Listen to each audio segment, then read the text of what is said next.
आज का टॉपिक क्या है? आज का टॉपिक ये है कि अगर हमारा मुर्गा हम उसको एवियोन भी दे चुके हैं, हीट करने के लिए उसको बादाम अखरोट देसी टोटके भी दे चुके हैं, लेकिन वो फिर भी क्रॉस नहीं करता फीमेल्स के साथ। तो ये एक देसी टोटका है, पहले भी हमारे फार्म पे साथ ही हमने ये पकड़ी थे, तो हम मुर्गों को खिलाते हैं। ये इसका तरीकाकार ये है कि इससे सबसे पहला फ़ायदा ये होता है कि परिंदा ऑटोमेटिक हीट हो जाता है और ये मकरूह है। जैसे कि एक सुन्नत में आया कि हज़रत सल्लम को किसी ने दावत दी कि आप भी खाएं, तो ना ही उन्होंने मना किया और ना ही खाया, तो इस लिहाज से ये मकरूह है। लेकिन इंसान वो जिसका दिल करे खा सकता है, लेकिन परिंदों के लिए तो हलाल हराम का कुछ खास फ़र्क नहीं होता। तो इसी लिहाज से अब ये परिंदों को हम इस तरीके से देते हैं कि अब ये छोटी मिकदार की है, मज़ीद किलो 1.5 किलो यानी कि 3-3.5 फुट का दाना भी आ जाता है, उसमें मेल और फीमेल होते हैं। तो हम ये करते हैं कि इसको ज़िबा कर लेंगे, उसके बाद इसको उल्टा लटकाएं, इसको ज़िबा कर लेंगे, उसके बाद छोटी छोटी बोटियाँ बनाएंगे, छोटे छोटे नीचे।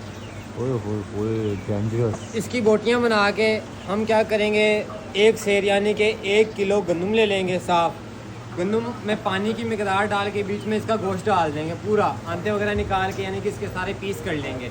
वो बॉयल होते होते इसका मीट बिल्कुल काला हो जाएगा, यानी कि इसकी जो तसीर होगी वो गंदम में चली जाएगी। फिर वो गंदम का यानी कि रोज़ एक मुट्ठी गंदम एक मुर्गे को खिलाना है। मुर्गियों के लिए ज़्यादा ओवर हो जाता है क्योंकि मुर्गियाँ फिर अंडे लेन करती रहती हैं और ब्रेक नहीं लगाती। बहरहाल मुर्गों के लिए ये बहुत अच्छा है। इसको कोमोडो लिजर्ड भी बुलाते हैं, गाँव पिंड में इसको गो भी बुलाते हैं।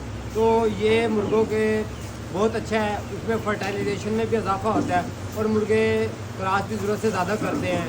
और यानी कि एक मेल के साथ आप 5 से 6 फीमेल लगा सकते हैं और कोई भी अंडा फर्टाइल उल्टा लटकाएं इसकी वजह से। ये देखें इसका, देखें ये मेरे हाथ में फीमेल है और छोटी है। इसको प्यार से पकड़ो ना दोनों हाथों से। आपको डर नहीं लगता उषा जी? अच्छा गाँव वगैरह में तो मामूली बड़े साइज़ की मिल जाती है, पकड़ें, ज़िबा करें, और जो तरीका बताया उस तरीके को इस्तेमाल करके हमें ज़रूर बताइएगा ताकि हम मज़ीद अगली वीडियो इससे बेहतर लगा उषा जी, इसकी वजह से हमारे मुर्गे मुर्गियों के ऊपर चढ़ते हैं ज़्यादा। हमारे पास जो हमारे मेन ब्रीडर मुर्गे हैं जिसके हम आगे ब्रीड ले रहे हैं, उसी के चूज़े मार्केट में सेल करें हैं, जिसमें एक पैरट बीक, यानी कि पैरट बीक वो मुर्गा है जिसकी ब्रीड लेना बहुत मुश्किल है। उस पर ये हमने एक टोटका लगाया था हमारे उस्ताद के कहने पे, तो अल्लाह का शुक्र अब हमारे पास वाइट पैरट बीक के भी चूज़े अवेल होते हैं।